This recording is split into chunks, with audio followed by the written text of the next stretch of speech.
അമ്മായിയമ്മ മരുമകനോട് പറഞ്ഞു. മോനെ, ഈ സമയത്ത് നിന്റെ ബുദ്ധി എടുത്തുപയോഗിക്കണം. നീ ഒന്ന് അഡ്ജസ്റ്റ് ചെയ്ത് കഴിഞ്ഞാൽ ഇവിടെ സൂപ്പറായി നമുക്ക് കാര്യങ്ങളെല്ലാം റെഡിയാക്കിയെടുക്കാം എന്ന് പറഞ്ഞു. ആദ്യം അത്രയ്ക്ക് അങ്ങോട്ട് ഇഷ്ടപ്പെട്ടില്ലെങ്കിലും പിന്നീട് അമ്മായിയമ്മയുടെ ഐഡിയ വർക്കൗട്ട് ആയോ ഇല്ലയോ എന്നുള്ളത് നമുക്ക് സജിന്റെ മെയിൽ കേട്ടിട്ട് തീരുമാനിക്കാം. മാഡം, എൻ്റെ പേര് സജിൻ. യഥാർത്ഥ പേരല്ല. എനിക്ക് 28 വയസ്സ് കഴിഞ്ഞു. ഏകദേശം 1 വർഷമായി എൻ്റെ വിവാഹം കഴിഞ്ഞിട്ട്. വിവാഹം കഴിക്കുന്ന സമയത്ത് ഞാൻ ഗൾഫിലായിരുന്നു. പക്ഷേ കല്യാണം കഴിഞ്ഞ് തിരിച്ച് ഞാൻ ചെന്ന് കഴിഞ്ഞപ്പോഴേക്കും അവിടെ ചില പ്രശ്നങ്ങളായി. മറ്റൊരു വിസ എനിക്ക് കണ്ടെത്താൻ പറ്റിയില്ല. ഞാൻ നേരെ നാട്ടിലേക്ക് വന്നു. ജോലി പോയി എന്നുള്ളത് ഞാൻ എൻ്റെ ഭാര്യയോടോ എൻ്റെ വീട്ടുകാരോടോ ഒന്നും പറഞ്ഞില്ല. എനിക്ക് നടുവിന് ചില പ്രശ്നങ്ങളുണ്ട്. അതിന് ചികിത്സിക്കാൻ കമ്പനിയിൽ ലീവ് ചോദിച്ചു. അപ്പോൾ ലീവ് കിട്ടി, അതുകൊണ്ട് വരികയാണ് എന്നാണ് പറഞ്ഞത്. കുറച്ചൊക്കെ സമ്പാദ്യം എൻ്റെ കയ്യിലുണ്ട്. അതുകൊണ്ട് ഒരു 5-6 മാസം പിടിച്ചു നിൽക്കാൻ യാതൊരു ബുദ്ധിമുട്ടുമില്ല എന്നെനിക്കറിയാം. അങ്ങനെയാണ് ഞാൻ നാട്ടിലേക്ക് വന്നത്. എൻ്റെ ഗൾഫിലെ ജോലി കണ്ടിട്ടാണല്ലോ അമ്മായിച്ചനും അമ്മായിമ്മയൊക്കെ സ്വന്തം മകളെ എനിക്ക് കെട്ടിച്ചു തന്നത്. അവിടെ അമ്മായിച്ചൻ ഒരു കോർപ്പറേറ്റ് സെറ്റപ്പിൽ ജോലിയായിരുന്നു. പിന്നെ അമ്മായിയമ്മ വീട്ടമ്മ തന്നെയായിരുന്നു. എങ്കിലും അവരാണ് പണത്തിന്റെ മാനേജ്മെന്റ് എല്ലാം ചെയ്യുന്നതെന്ന് അമ്മായിച്ചൻ പറയും. പുള്ളിക്കാരുടെ മിടുക്കൊണ്ടാണ് അവിടെ അത്യാവശ്യ സേവിങ്സ് ഉള്ളത്. 2 വീട്ടുകാരും സാമ്പത്തികമായി അത്ര മെച്ചമുള്ള ആളുകളൊന്നുമല്ല. സെയിം കാറ്റഗറി ആൾക്കാരാണ്. അപ്പൊ പിന്നെ കൂടുതലൊന്നും പ്രതീക്ഷിക്കാനുമില്ല. എൻ്റെ ക്രൈസിസ് ഞാൻ തന്നെ മാനേജ് ചെയ്യേണ്ടി വരും. ആരോടും പറയാതെ ഞാൻ ചികിത്സയ്ക്കാണെന്ന് പറഞ്ഞ് ഇടയ്ക്ക് യാത്രകളൊക്കെ ചെയ്യും. ഒരാഴ്ച വയനാട്ടിലുള്ള എൻ്റെ ഒരു ഫ്രണ്ടിന്റെ വീട്ടിൽ പോയി നിന്നു. അവന് ഇതുപോലെ ക്രൈസിസ് ഉണ്ടായി നാട്ടിൽ വന്ന് വേറൊരു തൊഴിൽ ചെയ്യുകയാണ്. ഇവിടെ എന്തെങ്കിലും നോക്കൂ എന്ന് പറഞ്ഞു. എൻ്റെ വീട്ടുകാർക്ക് സംശയമൊന്നുമില്ല, ഭാര്യയ്ക്ക് സംശയമില്ല, ആർക്കും സംശയമില്ലാതെ 3-4 മാസം കൂടെ പോകട്ടെ, അതിനുള്ളിൽ നല്ലൊരു തൊഴിൽ കണ്ടുപിടിക്കണമെന്ന് വെച്ച് ഞാൻ പരതാൻ തുടങ്ങി. പലരെയും എൻ്റെ കാര്യങ്ങൾ പറഞ്ഞ് ഏൽപ്പിക്കുകയും ചെയ്തു. അതിനിടയ്ക്ക് ഒരു ദിവസം അമ്മായിയമ്മ എന്നെ വിളിച്ചു. 2 ദിവസം കഴിഞ്ഞാൽ അവരുടെ വിവാഹ വാർഷികമാണ്. ഞാനും ഭാര്യയും തലേ ദിവസേ ചെല്ലണമെന്ന് പറഞ്ഞു. അങ്ങനെ ഞങ്ങൾ അവിടെ ചെന്ന് കാര്യങ്ങളൊക്കെ ഗംഭീരമാക്കി. പിന്നെ അമ്മായിമ്മ പറഞ്ഞു, മോനെ എന്തായാലും 2-3 ദിവസം കഴിഞ്ഞു പോയാൽ മതി ഇവിടെ നിൽക്കാൻ. അവരുടെ സ്നേഹപൂർണമായ ആ വിളി എങ്ങനെയാണ് നിരസിക്കുക? അങ്ങനെ ഞാൻ അവിടെ നിന്നു. ഈ ഒരു ആഘോഷം കഴിഞ്ഞതിൻ്റെ പിറ്റേ ദിവസം എൻ്റെ ഭാര്യയും അച്ഛനും കൂടി അമ്പലത്തിലേക്ക് പോയി. അമ്മായിമ്മ പോയില്ല, ഞാൻ അവിടെ ഉണ്ടായിരുന്നു. പക്ഷേ ആ സമയത്ത് അമ്മായിമ്മ എന്നോട് വന്ന് ചോദിച്ചു, മോനെ, ഞാൻ ഒരു കാര്യം ചോദിക്കട്ടെ? നിനക്ക് ഗൾഫിൽ നിന്ന് ജോലി നഷ്ടപ്പെട്ട് വന്നതല്ലേ? ഞാൻ പെട്ടെന്ന് ഞെട്ടിപ്പോയി. ഇവർക്കെന്താ വില അതിന്ദ്രിയ ജ്ഞാനവും ഉണ്ടോ? എൻ്റെ മുഖം അവർ വായിച്ചെടുത്തു. എന്താ അമ്മ അങ്ങനെ ചോദിച്ചത്? അല്ല, കല്യാണം കഴിച്ച സമയത്തെ പോലല്ല നീ. നിന്റെ ചൊടിയും ഉത്സാഹവും ഒക്കെ അങ്ങ് നഷ്ടപ്പെട്ടിരിക്കുന്നു. മുഖമൊക്കെ വല്ലാതെ ആയതുപോലെ എനിക്ക് തോന്നുന്നു. എത്ര സുന്ദരനായിരുന്നു നീ. ഇപ്പോ ആ ഊർജ്ജം ഒന്നും കാണാനില്ല. എൻ്റെ മനസ്സ് പറയുന്നു നിന്റെ ജോലി പോയിട്ട് നീ വന്നതാണെന്ന്. അത് ഞങ്ങളെയൊക്കെ അറിയിക്കാതിരിക്കാൻ നീ ഒത്തിരി ബുദ്ധിമുട്ടുന്നുണ്ട് അല്ലേ മോനെന്ന്. എനിക്ക് ഒന്നും പറയാൻ പറ്റിയില്ല. അവർ പെട്ടെന്ന് വന്ന് എൻ്റെ തലയിലും കഴുത്തിലുമൊക്കെ തലോടി സാന്ത്വനിപ്പിച്ചു. സാരമില്ല, എനിക്ക് മനസ്സിലാകും, നീ ആരോടും പറയണ്ടെന്ന് പറഞ്ഞു. ആ സമയത്ത് എനിക്ക് വല്ലാതെ വിഷമം വന്നു. മോനെ, എന്താ സംഭവിച്ചെന്ന് പറയാൻ പറഞ്ഞു. ഞാൻ പറഞ്ഞു, കമ്പനി അപ്രതീക്ഷിതമായിട്ട് ഷട്ട് ഡൗൺ ആയതാണ്. ഞാൻ എന്ത് ചെയ്യണമെന്ന് അറിയാത്തൊരവസ്ഥയിലാണെന്ന് പറഞ്ഞു കഴിഞ്ഞപ്പോഴേക്കും നീ ശ്രമിക്കുന്നില്ലേ? ഉണ്ട്, പക്ഷേ ഒന്നും റെഡിയാകുന്നില്ല അമ്മ എന്ന് പറഞ്ഞപ്പോൾ, എങ്കിൽ ഒരു കാര്യം ചെയ്യേ, നമുക്ക് ഇവിടെ ജോലി അന്വേഷിക്കാം. പക്ഷേ ഇത്രയും ശമ്പളം ഇവിടുന്ന് എവിടെ കിട്ടാനാ? അത് നമുക്ക് നോക്കാം. ഇത്രയില്ലെങ്കിൽ ഇതിന് പകുതിയാണെങ്കിലും മതിയല്ലോ. ഇവിടെ അടിപൊളിയായിട്ട് ജീവിക്കാം. ഒരു കാര്യം ചെയ്യാം, എൻ്റെ അമ്മാവൻ്റെ മകനുണ്ട്, എറണാകുളത്ത് സെറ്റിൽഡ് ആണ്. അവിടെ നിന്റെ യോഗ്യത വെച്ച് ഏതെങ്കിലും നല്ല കമ്പനിയിൽ കയറ്റിവിടാൻ പറ്റുമോ എന്ന് ഞാൻ നോക്കാം എന്ന് പറഞ്ഞു. അമ്മ, അതൊന്നും നടക്കില്ല. ഞാൻ ഒന്ന് നോക്കട്ടെടാ, നീ ആരോടും ഒന്നും പറയണ്ട. ഞാനൊന്നും പറയുന്നില്ല.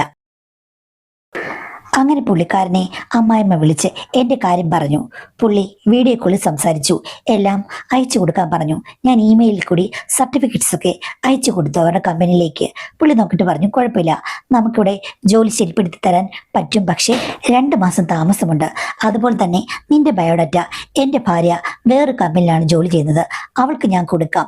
അവളും ശ്രമിക്കുമെന്ന് പറഞ്ഞു. അങ്ങനെ ആ ആൻറ്റിയും എന്നെ വിളിച്ചു കഴിഞ്ഞപ്പോഴേക്കും ഞാൻ കാര്യങ്ങളൊക്കെ പറഞ്ഞു. അവർ വീഡിയോ കോൾ വരാൻ പറഞ്ഞു. അങ്ങനെ വീഡിയോ കോളിൽ ഞങ്ങൾ രണ്ടുപേരും കൂടി കുറെ നേരം സംസാരിച്ചു. അവർ എനിക്ക് ജോലിയൊക്കെ വാഗ്ദാനം ചെയ്തു. പിന്നെ ആദ്യമായിട്ടാണ് ഞാൻ അവരെ കാണുന്നത്. അവരുടെ ഹസ്ബൻഡ് ഞങ്ങളുടെ വിവാഹത്തിന് വന്നിരുന്നു. പക്ഷെ പുള്ളിക്കാരിക്ക് വരാൻ പറ്റിയില്ല. എന്തായാലും എല്ലാവരും കൂടി അങ്ങോട്ട് ഇറങ്ങാൻ പറഞ്ഞു. ഇറങ്ങാമെന്ന് ഞാൻ വാക്കൊടുക്കുകയും ചെയ്തു. അത് കഴിഞ്ഞ് ഇത് നിർത്തുന്നതിന് മുമ്പ് അവർ എന്നോട് പറഞ്ഞു, എന്ത് ജോലിക്കും തയ്യാറാണോ, അങ്ങനെയൊക്കെയുള്ളൊരു സ്വഭാവം ഉണ്ടോ എന്ന് ചോദിച്ചു. ഞാൻ പറഞ്ഞു, എൻ്റെ യോഗ്യതയ്ക്കനുസരിച്ചിട്ടുള്ള എന്ത് ജോലിയും ചെയ്യാൻ ഞാൻ തയ്യാറാണ്, ഹാർഡ് വർക്കിനും തയ്യാറാണെന്ന്. അപ്പൊ പുള്ളിക്കാരി അർത്ഥം വെച്ച് ഒന്ന് ചിരിച്ചു. ഞാൻ എന്താണെന്ന് മനസ്സിലാകാതെ ഇങ്ങനെ ക്യാമറയിലേക്ക് നോക്കി. ഒന്നുമില്ല, എന്ത് ജോലി തന്നാലും സന്തോഷമുള്ള എന്ത് ജോലി തന്നാലും സ്വീകരിക്കുമെന്ന് ചോദിച്ചു. ഞാൻ പറഞ്ഞു, സന്തോഷമുള്ള ജോലി സ്വീകരിക്കുന്നതിന് എന്താ പ്രശ്നമെന്ന്. എന്തായാലും അവർ ഒരു സന്തോഷത്തോടു കൂടി തന്നെയാണ് ഫോൺ കട്ട് ചെയ്തത്. എന്തോ വിചിത്രമായ ഒരു സ്വഭാവം അവർക്കുണ്ടെന്ന് എനിക്ക് തോന്നി. വിചിത്രയായ ഒരു സ്ത്രീയാണ് എന്നും എന്റെ മനസ്സ് പറഞ്ഞു. 1 മണിക്കൂർ കഴിഞ്ഞപ്പോഴേക്കും അമ്മായിമ്മ എന്നോട് പറഞ്ഞു, മോനെ, അവൾ എന്നെ വിളിച്ചിരുന്നു. ഞാൻ നിന്നോട് ചില കാര്യങ്ങൾ പറയാൻ ആഗ്രഹിക്കുന്നുണ്ട്. പക്ഷേ ഇപ്പൊ അവർ അമ്പലത്തിൽ നിന്ന് വരും. അതുകൊണ്ട് എനിക്കിപ്പൊ പറയാൻ പറ്റില്ല. നമുക്ക് രണ്ടുപേർക്കും കൂടെ നാളെ പുറത്തേക്കൊന്ന് പോകണം. എന്നിട്ട് ഞാൻ കാര്യങ്ങൾ നിന്നോട് പറയാമെന്നും. എന്താ അമ്മേ, എന്തെങ്കിലും പ്രശ്നമുണ്ടോ? അവർക്ക് എന്തെങ്കിലും ശരിയില്ലാത്ത ബിസിനസ് വല്ലതുമാണോ? ഏയ്, അങ്ങനെയൊന്നും അല്ലടാ, അതൊന്നുമല്ല, നാളെ പറയാന്ന് പറഞ്ഞു. അങ്ങനെ പിറ്റേ ദിവസമായി കഴിഞ്ഞപ്പോഴേക്കും അമ്മായിമ്മയും ഞാനും കൂടെയാണ് ടൗണിൽ പോയത്.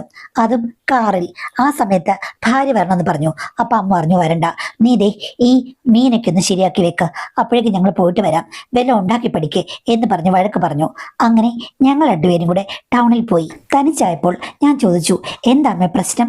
പ്രശ്നമൊന്നുമില്ലടാ, സിന്ധുവുമായിട്ട് നീ സംസാരിച്ചോ? ഞാൻ പറഞ്ഞു, സംസാരിച്ചു. നിനക്ക് എന്താ തോന്നിയത്? ഒരു ദുരൂഹതയുള്ള സ്ത്രീയായിട്ട് തോന്നി. ഒരു പ്രത്യേക രീതിയിലുള്ള സംസാരം. ആദ്യമൊക്കെ നോർമലായി സംസാരിച്ചു വന്നവര് അവസാനമായി കഴിഞ്ഞപ്പോഴേക്കും സന്തോഷമുള്ള ജോലി ചെയ്യുമോ അങ്ങനെ എന്തൊക്കെയോ ചോദിച്ച് പെട്ടെന്ന് കട്ട് ചെയ്യുകയായിരുന്നു എന്ന് പറഞ്ഞു. അത് കേട്ട് അമ്മായിമ്മ വായ് പൊത്തി അമർത്തി ചിരിച്ചു. ഞാൻ അവരെ തുറച്ചു നോക്കി. എന്താ അമ്മ ചിരിക്കുന്നത്? ആ, സിന്ധുവിന് നിന്നെ അടപടലം പിടിച്ചിട്ടുണ്ട്. അമ്മ എന്താ അങ്ങനെ പറഞ്ഞത്? എടാ, എൻ്റെ അമ്മാവിന്റെ മൂത്ത മകനാണ് അദ്ദേഹം, നിനക്കറിയാമല്ലോ. ആ, പുള്ളിക്കാരന്റെ ഭാര്യയാണ് സിന്ധു. അവർ രണ്ടുപേരും പണ്ട് തൊട്ടേ എറണാകുളത്ത് സെറ്റിൽഡാണ്. നല്ല ജോലിയും സൗകര്യങ്ങളും പിടിപാടുകളും കമ്പനികളും ഒക്കെ അവർക്കുണ്ട്. വിദേശത്തേക്ക് റിക്രൂട്ട്മെന്റും ഉണ്ട്. ഇവിടെ വേണമെങ്കിലും ജോലി ഒപ്പിച്ചു തരും. പിന്നെ എന്തുകൊണ്ടാണ് വലിയ സഹകരണം ഇല്ലാത്തെന്ന് ചോദിച്ചു കഴിഞ്ഞാൽ, ഇവിടുത്തെ എൻ്റെ ഭർത്താവിന്റെ ഈഗോ. അങ്ങേർക്ക് സിന്ധുവിനെ ഇഷ്ടമല്ല, അങ്ങേരെ ഇഷ്ടമല്ല. ഒത്തിരി പണമുള്ളവരെ കാണുന്നതേ ഇങ്ങേർക്ക് അസൂയാണ്. അതുകൊണ്ടാണ്. അവരുടെ നടപടിക്രമങ്ങളൊന്നും ശരിയല്ലെന്നാണ് എൻ്റെ ഭർത്താവ് പറയുന്നത്. അത് എന്താണെന്ന് ചോദിച്ചു കഴിഞ്ഞാൽ ചിലപ്പോൾ ഞാൻ പറയുമ്പോൾ നിനക്ക് മനസ്സിലാകും. ജീവിക്കാൻ വേണ്ടി നടക്കുന്നവർക്ക് അങ്ങനെയുള്ള കാര്യങ്ങളിലൊന്നും ഒരു പ്രശ്നവും കാണില്ല. എൻ്റെ ഭർത്താവ് അങ്ങനെയല്ലല്ലോ എന്ന് പറഞ്ഞു. അമ്മ, ഇങ്ങനെ സസ്പെൻസ് പറയാതെ എന്താ കാര്യമെന്ന് പറ. എൻ്റെ അമ്മാവൻ നല്ലപോലെ സ്വത്ത് സമ്പാദിച്ച ആളാണ്. പിന്നെ അങ്ങയുടെ മൂത്ത മകനാണ്. നല്ല രീതിയിൽ പഠിത്തമുള്ള ആളാണെങ്കിലും കുറച്ചൊരു സ്ലോ ആണ്, ഒരു പൊട്ടനായിരുന്നു. പിന്നെ എങ്ങനെയൊക്കെ വീട്ടുകാർ ചേർന്നാണ് ഇവരെ കൊണ്ട് കല്യാണം കഴിപ്പിച്ചത്. ഈ സിന്ധു ആണെങ്കിലേ വലിയൊരു തറവാട്ടിൽ പിറന്നവരാണ്. നല്ല വിദ്യാഭ്യാസമുണ്ട്. അവരുടെ മിടുക്കുകൊണ്ടാണ് അങ്ങേരും വലിയ പൊസിഷനിലെത്തിയത്. അവർക്ക് 2 കുട്ടികളുണ്ട്. രണ്ടുപേരും വിദേശത്താണ്. അവരുടെ കല്യാണമൊന്നും കഴിഞ്ഞിട്ടില്ല കേട്ടോ. പക്ഷേ ഈ സിന്ധുവിന് ചെറിയൊരു പ്രശ്നമുണ്ട്. പ്രശ്നമാണോ അതോ നല്ല കാര്യമാണോ എന്ന് എനിക്കറിയില്ല. അതെന്താമേ അവരുടെ പ്രശ്നം? ഇവക്ക് സ്വന്തം ഭർത്താവിനോട് അത്ര വലിയ അടുപ്പവും താല്പര്യമില്ല. കാര്യം ഈ പറഞ്ഞതുപോലെ സ്ലോ ആയ മനുഷ്യനെ ഇവള് ഭർത്താവായി കാണുന്നെന്ന് മാത്രമേ ഉള്ളൂ. അല്ലാതെ വലിയ അടുപ്പമൊന്നുമില്ല. ഇവളാണെങ്കിൽ നല്ല ഇളക്കമുള്ളവളാണ്. അതായത് ഈ കല്യാണം കഴിഞ്ഞ് ഇവർ രണ്ടുപേരും കൂടി ഒരു വാടക വീട്ടിലായിരുന്നു എറണാകുളത്ത് താമസിച്ചുകൊണ്ടിരുന്നത്. രണ്ടുപേരും തമ്മിൽ ആദ്യമേ വഴക്കും വക്കാണമായിരുന്നു. അന്ന് ഞാനും സിന്ധുവും തമ്മിൽ നല്ല ടൈംസാണ്. അവൾ എന്നെ വിളിക്കുന്ന സമയത്ത് കാര്യങ്ങളൊക്കെ പറയും. കല്യാണം കഴിഞ്ഞ് 1 വർഷം പോലും ആയില്ല. ഇവളെയും ഇവിടെ കൂടെ വർക്ക് ചെയ്യുന്ന ഒരു ചെക്കനെയും കൂടെ ഭർത്താവ് ആ വീട്ടിൽ കണ്ട് വലിയ ബഹളമായിരുന്നു. അത് പിന്നെ ഒതുക്കി തീർത്തു. രണ്ടാമത് ഞങ്ങളുടെ കുടുംബക്ഷേത്രത്തിലെ ഉത്സവം നടക്കുകയാണ്. അത് വലിയൊരു ക്ഷേത്രമാണ്. അവിടെ എല്ലാവരും കൂടി വന്നു കഴിഞ്ഞപ്പോഴേക്കും അന്ന് രാത്രി ഇവളും ഞങ്ങളുടെ അടുത്ത ബന്ധത്തിലുള്ളൊരു പയ്യൻ, അവനെ അവൾ അന്നാണ് ആദ്യമായിട്ട് കാണുന്നത്. ഇവർ രണ്ടുപേരും കൂടി അന്ന് ഒരു സ്ഥലത്ത് പോയിട്ട് മടങ്ങി വരുന്നത് ഞാൻ തിരിച്ച് വീട്ടിലേക്ക് വന്നപ്പോൾ കണ്ടു. രണ്ടുപേരോട് ഞാൻ ചോദിച്ചു കഴിഞ്ഞപ്പോഴേക്കും അവൾ സിന്ധു എന്നോട് പറഞ്ഞു, ചേച്ചി, സൗന്ദര്യമുള്ള ആണുങ്ങളെ കാണുമ്പോഴേക്കും എനിക്ക് പൊറുതിയില്ല. ഇങ്ങനൊരു മെനക്കെട്ട ഭർത്താവിനെ കിട്ടി അയാളുടെ കൂടെ വെറുതെ ജീവിക്കാനാണോ എൻ്റെ വിധി? അത് നടക്കില്ല. എൻ്റെ സൗന്ദര്യവും മോഹങ്ങളും ഒക്കെ ഇങ്ങനെ പാഴായി പോകാൻ ഞാൻ സമ്മതിക്കില്ലെന്ന് പറഞ്ഞു. ഞാൻ ആ സമയത്ത് അവളെ കുറ്റം പറഞ്ഞു. ഒരിക്കലും ഭർത്താവിനെ വഞ്ചിക്കാൻ പാടില്ല. മറ്റേ പയ്യനും കല്യാണം കഴിച്ചിട്ട് ഏകദേശം 1 വർഷം പോലും ആയിട്ടില്ല. അവനെ ഞാൻ കുറ്റം പറഞ്ഞു. അവൻ പക്ഷേ തടി ഒരു രക്ഷപ്പെട്ടു. പെട്ടെന്ന് ഇവൾ വിളിച്ചു കഴിയുമ്പോഴേക്കും നല്ല സൗന്ദര്യമുള്ളൊരു സ്ത്രീ. അവൻ മയങ്ങാതിരിക്കുമോ? ഇവളോട് ഞാൻ ചോദിച്ചു, അത്ര പെട്ടെന്ന് പരിചയമില്ലാതെ 10 മിനിറ്റുള്ളിൽ ഇതൊക്കെ സെറ്റപ്പ് ആക്കിയെടുക്കാൻ നിനക്കെങ്ങനെ പറ്റുന്നു എന്ന്. അപ്പോൾ അവൾ എന്നോട് പറയുകയാണ്, എനിക്കതിന് 1 മിനിറ്റ് പോലും വേണ്ട. ഒരു പുരുഷനെ കണ്ട് ഇഷ്ടപ്പെട്ട് കഴിഞ്ഞാൽ പിന്നെ ഞാൻ കർമ്മമണ്ഡലം അങ്ങ് തുറക്കും എന്ന് പറഞ്ഞ് അവളുടെ കഥകളൊക്കെ വിവരിച്ചു. ഇവൾക്കൊരു സ്വഭാവമുണ്ട്. കണ്ട് ഇഷ്ടപ്പെടുന്ന സൗന്ദര്യമുള്ള ആണുങ്ങളെ പിന്നീട് വെറുതെ വിടില്ല. അങ്ങോട്ട് കയറി സംസാരിക്കും, കാര്യങ്ങൾ തുറന്നു പറയും. ഇത് കേൾക്കുമ്പോൾ മിക്കവാറും പുരുഷന്മാരും സൗന്ദര്യമുള്ള അവളുടെ വലയിൽ വീഴും. ഇതവൾ നിർത്തില്ല. ഓരോ സമയത്തും ഏതവസ്ഥയാണെങ്കിലും അത് തുടർന്നു പോയി. കല്യാണത്തിന് മുമ്പും അങ്ങനെയായിരുന്നു, കല്യാണം കഴിഞ്ഞും അങ്ങനെയാണ്. ഒരു ഘട്ടത്തിൽ ഇവളുടെ ഭർത്താവിന് മനസ്സിലായി ഇവൾ കടിഞ്ഞാണില്ലാത്ത ഒരു കുതിരയാണ്, ഇവളെ പിടിച്ചു കെട്ടാൻ പറ്റില്ലെന്ന്. പിന്നെ പണവും മറ്റു കാര്യങ്ങളുമൊക്കെ ഇവളെ പ്രതി ഉണ്ടല്ലോ, ഒത്തിരി പ്രയോജനങ്ങളുണ്ട്. അങ്ങനെ പുള്ളിക്കാരൻ അടങ്ങൊതുങ്ങി പോവുകയായിരുന്നു. പിന്നെ 2 മക്കളുണ്ടെന്ന് പറഞ്ഞല്ലോ, അതിൻ്റെ ജനന രഹസ്യം പോലും എനിക്കറിയില്ല. എല്ലാം സംശയാസ്പദമാണ്. അവളോട് ചോദിച്ചാലും അവൾ ചിരിക്കും. അതൊന്നും അവൾക്കറിയില്ലെന്ന് പറയും. ചുരുക്കം പറഞ്ഞാൽ കുട്ടികളുണ്ടായ കുറച്ച് സമയം മാത്രമേ അവൾ റെസ്റ്റ് എടുത്തിട്ടുള്ളൂ. അവളുടെ സ്വഭാവം ഇപ്പോഴും മാറിയിട്ടില്ലെന്നാണ് എനിക്ക് തോന്നുന്നത്. ഒരു 7 വർഷത്തിന് മുമ്പ് വരെ ഞങ്ങൾ സ്ഥിരമായിട്ട് വിളിക്കുമായിരുന്നു. ഇതിനിടയ്ക്കാണ് ഇവളുടെ കെയർ ഓഫിൽ എൻ്റെ ഭർത്താവിൻ്റെ കൂടെ ജോലി ചെയ്യുന്ന ഒരാളുടെ മകനെ എറണാകുളത്തേക്ക് വിട്ടത്. ഇവൾ വലിയ കാര്യമായിട്ട് ആ ചെക്കന് ജോലിയൊക്കെ വാങ്ങിച്ചു കൊടുത്തു. പക്ഷേ എന്ത് ചെയ്യാനാണ്, 2-3 ആഴ്ചക്കുള്ളിൽ തന്നെ ഇവൾ ആ ചെക്കനെ എല്ലാ രീതിയിലും അവളുടെ അടുത്തേക്ക് വലിച്ചടിപ്പിച്ചു. അത് ഒരു ബന്ധമായി വളർന്നു. പതുക്കെ വീട്ടുകാരതറിഞ്ഞു. ഇവളുടെ കാര്യങ്ങളൊക്കെ അന്വേഷിച്ചു കഴിഞ്ഞപ്പോഴേക്കും വലിയ വശപ്പശകാണെന്ന് മനസ്സിലായി കഴിഞ്ഞപ്പോൾ അങ്ങേര് വന്ന് എൻ്റെ ഭർത്താവിനോട് കാര്യങ്ങളൊക്കെ പറഞ്ഞ് വഴക്കുണ്ടാക്കി. അങ്ങനെ ചെക്കനെ ഒരു വിധത്തിൽ എങ്ങനെയൊക്കെയോ മോചിപ്പിച്ച് ഗൾഫിലേക്ക് വേറെ കയറ്റിവിടുകയായിരുന്നു. അന്നോടുകൂടി എൻ്റെ ഭർത്താവിന് വലിയ വെറുപ്പാണ് അവളോട്. അതാണ് എൻ്റെ ഭർത്താവ് അവളും തമ്മിലുള്ള പ്രശ്നങ്ങൾക്ക് അടിസ്ഥാന കാരണം. പറയുമ്പോൾ അവക്ക് അഹങ്കാരമാണ്, പണമുണ്ടെന്നൊക്കെ എൻ്റെ ഹസ്ബൻഡ് പറയുമെങ്കിൽ ഇതൊക്കെയാ നടന്നതെന്ന് എനിക്ക് പതുക്കെ മനസ്സിലായി. ഹസ്ബൻഡിനോട് അത് പറഞ്ഞിട്ടില്ല. വേറൊരു വഴിക്കാണ് ഞാൻ അറിഞ്ഞത്. ഞാൻ അവളെ വിളിച്ച് സംസാരിച്ചു കഴിഞ്ഞപ്പോൾ അവളത് സമ്മതിക്കുകയും ചെയ്തു. അത് കഴിഞ്ഞതിൽ പിന്നെ ഇത്തിരി അകൽച്ചയുണ്ട്. ഫംഗ്ഷനൊക്കെ പോകുമ്പോൾ പലപ്പോഴും സംസാരിക്കും. എങ്കിലും എന്നോട് അവൾക്ക് വലിയ പ്രശ്നങ്ങളൊന്നും ഇല്ല കേട്ടോ. അവളോട് പറഞ്ഞു കഴിഞ്ഞാൽ അവൾ നിനക്ക് ഗൾഫിൽ കിട്ടുന്നതിനേക്കാൾ കൂടുതൽ ശമ്പളമുള്ള ജോലി ഇവിടെ തന്നെ ശരിയാക്കി തരും, അല്ലെങ്കിൽ അത്രയും വരുമാനം വേണമെങ്കിലും ഉണ്ടാക്കി തരും, എനിക്കതറിയാം. പക്ഷേ അത് വേണ്ട, റിസ്ക് ആകുമെന്ന് പേടിച്ചിട്ടാണ് അവളുടെ ഹസ്ബൻഡിനോട് പറഞ്ഞത്. പക്ഷേ അവളുടെ ഹസ്ബൻഡിന്റെ കയ്യിൽ നിന്നും എങ്ങനെയോ ഈ കാര്യം അറിഞ്ഞിട്ട് അവൾ നിന്റെ ഫോട്ടോ വല്ലതും കണ്ടായിരിക്കും. അങ്ങനെ ഇഷ്ടപ്പെട്ടിട്ടാണ് പെട്ടെന്ന് തന്നെ അവൾ നിന്നോട് വിളിക്കാൻ പറഞ്ഞത്. വിളിച്ചു കഴിഞ്ഞപ്പോഴേക്കും സന്തോഷമുള്ള എന്ത് ജോലിയും ചെയ്യുമോ എന്നൊക്കെ ചോദിച്ചപ്പോഴേക്കും കാര്യങ്ങളൊക്കെ ഏത് വഴിക്കാ പോകുന്നതെന്ന് എനിക്ക് മനസ്സിലായി. അത് കഴിഞ്ഞപ്പോഴേക്കും അവൾ എന്നോട് വിളിച്ച് കുറെ കാര്യങ്ങൾ പറഞ്ഞു. ഞാനത് നിന്നോട് പറയുകയാണ്. എൻ്റെ അഭിപ്രായം ഞാൻ അത് പറഞ്ഞു കഴിഞ്ഞിട്ട് പറയാം. നിന്റെ ചോയ്സാണ് ഇതെല്ലാം. അവൾ എന്നോട് പറഞ്ഞത്, ചേച്ചി, എനിക്ക് ഒത്തിരി ഇഷ്ടപ്പെട്ടു മരുമോനെ. നല്ല വെളുത്ത് തൊടുത്ത് ആണത്തമുള്ളൊരു ചെക്കൻ കണ്ടു കഴിഞ്ഞപ്പോൾ എനിക്ക് പുറത്തില്ല. ചേച്ചിക്കറിയാമല്ലോ, എപ്പോഴും എനിക്കൊരു അസിസ്റ്റന്റ് ഉണ്ടാകുന്നത് ഒത്തിരി ഇഷ്ടമാണ്. ഇടയ്ക്കിടയ്ക്ക് ഞാൻ പല മലമുകളിലും കയറും, താഴേക്കിറങ്ങും. എന്നാലും എൻ്റെ കൂടെ എപ്പോഴൊരു സഹായി വേണം. ഇവനെ കണ്ടു കഴിഞ്ഞപ്പോഴേക്കും എനിക്ക് സത്യം പറഞ്ഞാൽ ആകെ തലയ്ക്കകത്ത് ഒരു പെരുപ്പ് പോലെ. ഞാൻ ചോദിച്ചു, നിനക്ക് എന്താടി പെരുപ്പ്, എന്തിൻ്റെ പെരുപ്പാ നിനക്കെന്ന്. അപ്പം അവളെന്നോട് പറയാ, ചേച്ചിക്ക് മനസ്സിലായില്ലേ എനിക്ക് എന്തിൻ്റെ പെരുപ്പാണെന്ന്. ചില ആണുങ്ങളെ കാണുമ്പോൾ ആകെ ഞാനങ്ങ് അട്രാക്റ്റായി വീണു പോകും. ഈ സൂക്കേട് നിനക്ക് ജനിച്ചപ്പോഴേ ഉള്ളതല്ലേ എന്ന് ചോദിച്ചു കഴിഞ്ഞപ്പോഴേക്കും അവൾ എന്നോട് പറയുകയാണ്, ചേച്ചിക്ക് എന്നെ കുറിച്ച് അറിയാമല്ലോ, ചേച്ചിക്ക് ഇപ്പം എന്താ കുഴപ്പം, എന്തെങ്കിലും പ്രശ്നമുണ്ടോ, മരുമകൻ എന്താ സ്വർണമോ വെള്ളിയാണോ ഒരുക്കിപ്പോകാൻ, അതോ നിങ്ങൾക്ക് മരുമകന് മേൽ ഒരു കണ്ണുണ്ടോ എന്ന് ചോദിച്ചു. ഞാൻ പറഞ്ഞു, നീ തോന്നിയ ദിവസം പറയരുത്, അതൊന്നുമല്ല, എൻ്റെ മോളുടെ ഭർത്താവല്ലേ, അവളുടെ ജീവിതം കുളമാക്കാൻ ഞാൻ ആഗ്രഹിക്കുന്നില്ല. നിന്റെ കൂടെ അങ്ങോട്ട് പറഞ്ഞു വിട്ടു കഴിഞ്ഞാൽ കഴിഞ്ഞാൽ ചെക്കൻ മിക്കവാറും മേലോട്ട് നോക്കി നക്ഷത്രക്കാൽ എണ്ണേണ്ടി വരും എന്ന് പറഞ്ഞു കഴിയുമ്പോഴേക്കും അവൾ എന്നോട് പറയുകയാണ്, ചേച്ചി വെറുതെ ചേച്ചി എന്നെ കുറ്റപ്പെടുത്തരുത്. അവൻ എൻ്റെ കൂടെ വന്നു കഴിഞ്ഞാൽ അവനും ഗൾഫിൽ എത്ര രൂപയാ സാലറി കിട്ടുന്നതെന്ന് പറഞ്ഞു കഴിഞ്ഞാൽ അതിൻ്റെ കൂടുതൽ ഞാൻ കൊടുക്കും. ഞങ്ങൾക്ക് ഇവിടെ ഒരു ഫ്ലാറ്റ് ഉണ്ട്, അവിടുത്തെ ജസ്റ്റ് കെയർ ടേക്കറായിട്ട് അവിടെ ഒരാളുണ്ട്. ഇവൻ കൂടെ വന്ന് ജോയിൻ ചെയ്താൽ മതി. ഫ്ലാറ്റിൽ ഒരു മുറി കിട്ടും, അവിടെ ഇരിക്കുക. എൻ്റെ ഓഫീസിലെയോ അല്ലെങ്കിൽ അവിടുത്തെയോ ചില കാര്യങ്ങളൊക്കെ ഒഫീഷ്യലായി ചെയ്യേണ്ടി വരും, ഒരു പേരിന് മാത്രം. ബാക്കിയുള്ള സമയം എൻ്റെ കൂടെ ഒന്ന് ചുറ്റിയടിക്കാൻ വരണം. പിന്നെ വീക്കെൻഡുകളിൽ അവൻ വീട്ടിലേക്ക് വന്നോട്ടെ, മോളും ഭർത്താവും കൂടെ സുഖമായി കഴിഞ്ഞോട്ടെ.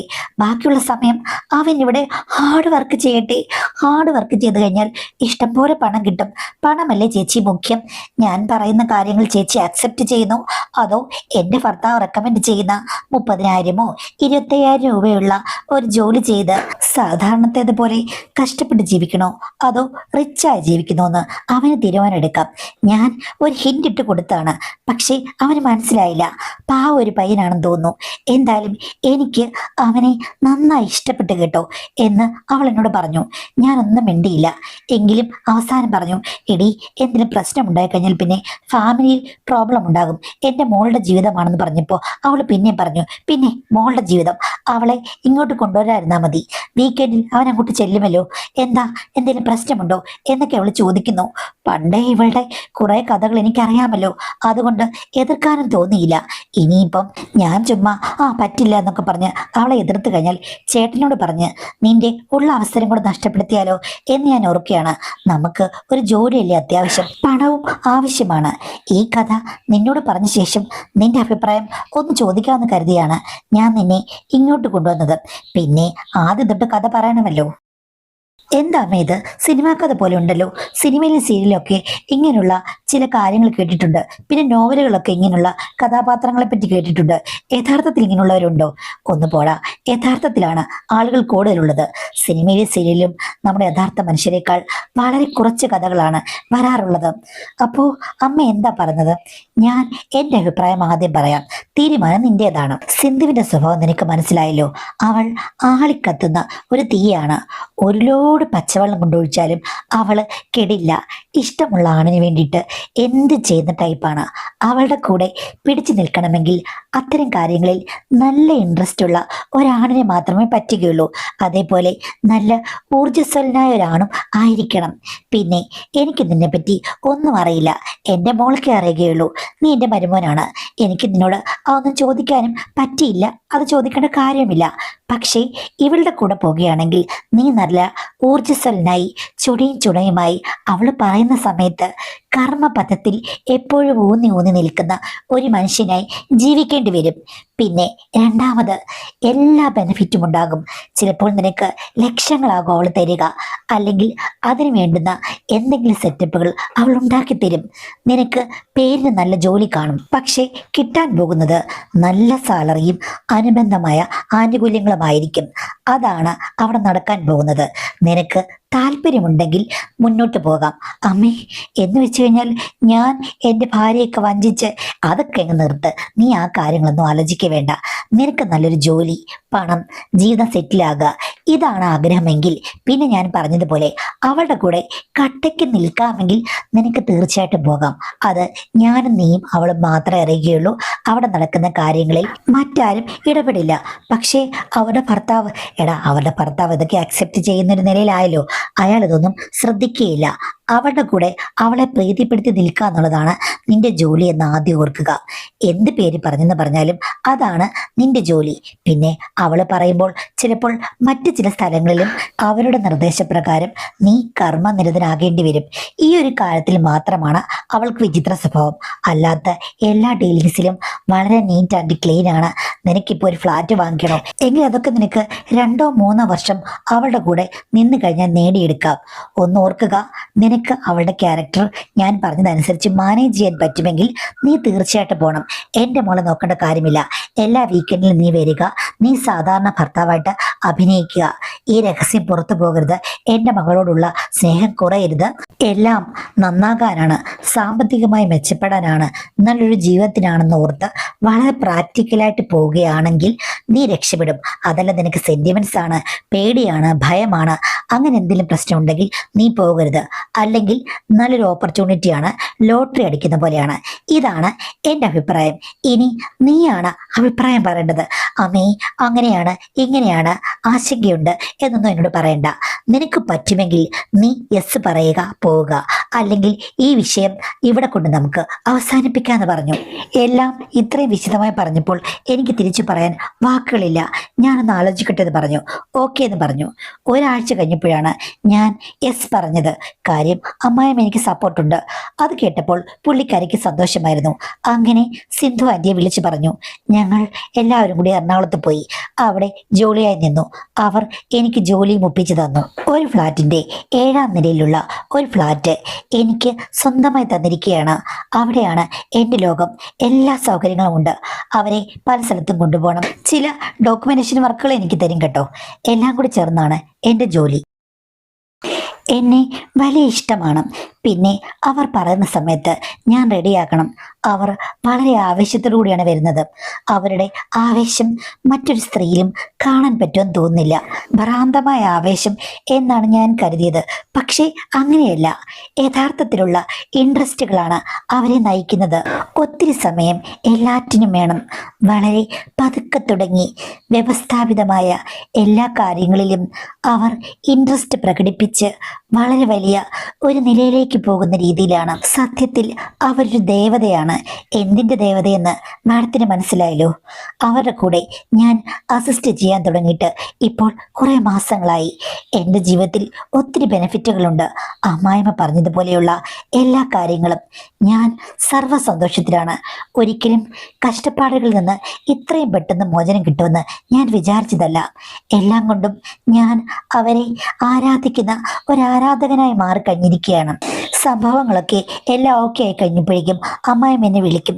കാര്യങ്ങളൊക്കെ ഓക്കെ. അവളുടെ മായിക വലയത്തിൽ വീഴുമ്പോൾ എൻ്റെ മോളോടുള്ള നിന്റെ ആറ്റിറ്റ്യൂഡ് കുറയ്ക്കരുതെന്ന് പറയും. അങ്ങനെ അവർ പറഞ്ഞത് കൊണ്ട് രണ്ടറ്റവും എനിക്ക് ബാലൻസ് ചെയ്ത് പോകാൻ പറ്റും. പക്ഷേ ചിലപ്പോൾ അമ്മായിമ്മ എന്നെ വിളിക്കും. ആ സമയത്ത് ഞാൻ A to Z കാര്യങ്ങളും പറഞ്ഞു കൊടുക്കണം. ഇന്നലെ സിന്ധു എങ്ങനെയായിരുന്നു, അല്ലെങ്കിൽ ഇന്ന് സിന്ധു എങ്ങനെയായിരുന്നു എന്നുള്ളത് വള്ളിപ്പുള്ളി വിടാതെ ഓരോ നിമിഷവും ഓരോ കാര്യങ്ങളും ഞാനൊരു കഥയിലെ പോലെ അമ്മായിമ്മയ്ക്ക് വിവരിച്ചു കൊടുക്കണം. ഏതെങ്കിലും ഒരു സമയത്ത് ഞാൻ വിവരിച്ചു കൊടുത്തില്ലെങ്കിൽ അവർ പിണങ്ങും. എല്ലാം എല്ലാം പറയണം എന്ന് പറഞ്ഞ് വിളിക്കും. ഞാനതെല്ലാം പറഞ്ഞില്ലെങ്കിൽ എന്നോട് പിണങ്ങും എന്നുള്ളത് കൊണ്ട് ഞാനും വിവരിച്ച് പറയും. അതൊരു ചടങ്ങായി മാറി. പിന്നെ ഈ അടുത്ത കാലത്ത് സിന്ധു ആന്റിയെ വിളിച്ചു പറഞ്ഞു, നീ അവനിൽ മാത്രമായി ഒതുങ്ങാൻ നോക്കണ്ട. അങ്ങനെ കഴിയുമ്പോഴേക്കും നിങ്ങൾ തമ്മിൽ ഒത്തിരി മനപ്പൊരുത്തം വരും. അത് പിന്നെ തലവേദനയാകും. അതുകൊണ്ട് നീ പഴയതുപോലെ നിന്റെ ഫ്രണ്ട്സും മറ്റു കാര്യങ്ങളൊക്കെ ഇല്ലേ, ആ ഒരു സർക്കിളിലേക്ക് അവനെ പരിചയപ്പെടുത്ത, എങ്കിലേ ശരിയാകുകയുള്ളൂ. അപ്പോ പല രീതിയിലും അവൻ ചുറ്റിക്കറങ്ങുമ്പോഴേക്കും ഒരാളിൽ ഒതുങ്ങി നിൽക്കാതിരിക്കും എന്ന് പറഞ്ഞ് സിന്ധു ആന്റി നിർബന്ധിച്ചിട്ടാണ് സിന്ധു ആന്റിയുടെ മറ്റ് ഗ്രൂപ്പുകളിലും ഞാനിപ്പോൾ ആക്റ്റീവ് ആകുന്നത്. എനിക്കതിന് താല്പര്യമില്ലെങ്കിലും സിന്ധു ആന്റി പറഞ്ഞു, നിന്റെ അമ്മായിമ്മ പറഞ്ഞതല്ലേ, നീ ഇപ്പോഴും എൻ്റെ കൂടെ നിൽക്കാൻ വേണ്ടിയിട്ട് നീ പുതിയ പുതിയ അനുഭവങ്ങളും തേടൂ. അതിൻ്റെ കൂട്ടത്തിൽ നിനക്ക് ക്യാഷ് ഉണ്ടാക്കാം, നമ്മളുടെ കാര്യങ്ങളും എല്ലാം നന്നായി പോകുമെന്ന് പറഞ്ഞതുകൊണ്ട് സിന്ധു ആന്റിയുടെ അതേ സ്വഭാവം പോലെ പല പല മീറ്റപ്പുകളിലുമായി ഞാൻ മുന്നോട്ട് പോവുകയാണ്. അതിൻ്റെ കഥകളെല്ലാം അമ്മായിമ്മയോട് പറയണം, ഇല്ലെങ്കിൽ വഴക്കുണ്ടാക്കും. അങ്ങനെ ഒരു രീതിയിലേക്ക് മാറിയിരിക്കുകയാണ്. അമ്മായിമ്മയുടെ മനസ്സിൽ എന്താണെന്ന് എനിക്ക് മനസ്സിലാകുന്നില്ല. ചെല്ലുമ്പോഴൊക്കെ വലിയ സ്നേഹവും കാര്യങ്ങളുമൊക്കെയാണ്. ഈ ഒരു കഥ കേൾക്കണം എന്നുള്ളതിൽ കവിഞ്ഞ് അവരൊന്നും ആവശ്യപ്പെട്ടിട്ടില്ല. നാളെ ആവശ്യപ്പെടുമെന്നും അറിയില്ല മാഡം എന്നാണ് പറഞ്ഞിരിക്കുന്നത്. ഇവിടെ ഇപ്പം അമ്മായിമ്മ ആവശ്യപ്പെട്ടാലും ആവശ്യപ്പെട്ടില്ലെങ്കിലും എല്ലാം കണക്കാണ്. കാര്യം സദാചാരപരമായി പോകുന്ന ഒരു കുടുംബമോ ഒന്നും അല്ലല്ലോ, മാതൃകാ കുടുംബവും അല്ല. ആവശ്യപ്പെട്ടാലും ആവശ്യപ്പെട്ടില്ലെങ്കിലും നിങ്ങൾക്ക് എല്ലാ രീതിയിലും അഡ്ജസ്റ്റ് ചെയ്യാനുള്ള ഒരു മനസ്സുണ്ട്. അതൊക്കെ എന്താകും നമുക്കറിയില്ല. പക്ഷേ സിദ്ധുവാനിയുടെ കാര്യം പറയുമ്പോൾ നമ്മൾ കുറ്റം പറയും. അവരിങ്ങനെയാണ്, ഭയങ്കര ഓപ്പണപ്പാണ്, ആക്റ്റീവാണ്. അവരവരുടെ കാര്യത്തിൽ വളരെ ക്ലിയർ ആണ്. അവർക്ക് അതിനെക്കുറിച്ച് പറയാനും അല്ലെങ്കിൽ ആ കാര്യങ്ങളെല്ലാം അവർ സമ്മതിക്കുന്നുമുണ്ട്. അവർക്ക് ദുരൂഹമായ ക്യാരക്ടർ ഉണ്ടെന്ന് നമ്മൾ പറയുന്നു. പക്ഷെ യഥാർത്ഥമായ ദുരൂഹമായ ക്യാരക്ടർ ഉള്ളത് നിങ്ങളുടെ അമ്മായിമ്മയ്ക്കാണ്. ഇതിലിപ്പോ ഏറ്റവും കോംപ്ലിക്കേറ്റഡ് ക്യാരക്ടർ എന്ന് പറയുമ്പോഴേക്കും അമ്മായിമ്മയുടേതാണ്. അവരെയാണ് നിങ്ങൾ സൂക്ഷിക്കേണ്ടത്. എന്തിനാണ് അവർ ഇത്ര ഇനിഷ്യേറ്റീവ് എടുക്കുന്നത്? എന്തിനാണ് നിങ്ങളെ തള്ളിവിടുന്നത്? നിങ്ങളുടെ ജീവിതം അവർ ചരട് വലിച്ച് എന്തിനാണ് നിയന്ത്രിക്കുന്നത് എന്നൊന്നും അറിയില്ല. ഇതൊക്കെ രസകരമായിരിക്കുമെങ്കിലും ഇതിന് പിന്നിൽ വേറെ എന്തെങ്കിലും ഫാക്ടേഴ്സ് ഒളിഞ്ഞിരിപ്പുണ്ടോ നിങ്ങൾക്കറിയില്ല. അതുകൊണ്ട് സൂക്ഷിച്ചും കണ്ടും ജീവിക്കുന്നതായിരിക്കും നിങ്ങൾക്ക് നല്ലത്. ദുരൂഹമായ സ്വഭാവമുള്ള ആൾക്കാരുടെ ചിന്തകൾ എങ്ങോട്ട് പോകും, പ്രവർത്തികൾ എങ്ങോട്ട് പോകുന്ന ആർക്കും അറിയില്ല. ആർക്കും ഇതൊന്നും പ്രഡിക്റ്റ് ചെയ്യാൻ പറ്റില്ല. അതുകൊണ്ട് സൂക്ഷിക്കുക എന്ന് മാത്രമേ ഈ കഥ കേൾക്കുമ്പോൾ പറയാൻ പറ്റുള്ളൂ. അവരെന്താ ഉദ്ദേശിക്കുന്നതെന്ന് അവർക്ക് പോലും ചിലപ്പോൾ അറിയില്ല. അത്രയ്ക്കും കോംപ്ലിക്കേറ്റഡ് ആണ് അവരുടെ ക്യാരക്ടർ എന്നുള്ളത് നിങ്ങളും മനസ്സിലാക്കി മുന്നോട്ട് പോവുക. ജീവിതം എന്ന് പറയുന്നത് വിചിത്രമായ സംഭവങ്ങൾ വരുമെങ്കിലും ചിലപ്പോൾ കൈവിട്ടു പോയാൽ പോയതാണ്. അങ്ങനെ പോകാതിരിക്കാൻ ശ്രദ്ധിക്കുക.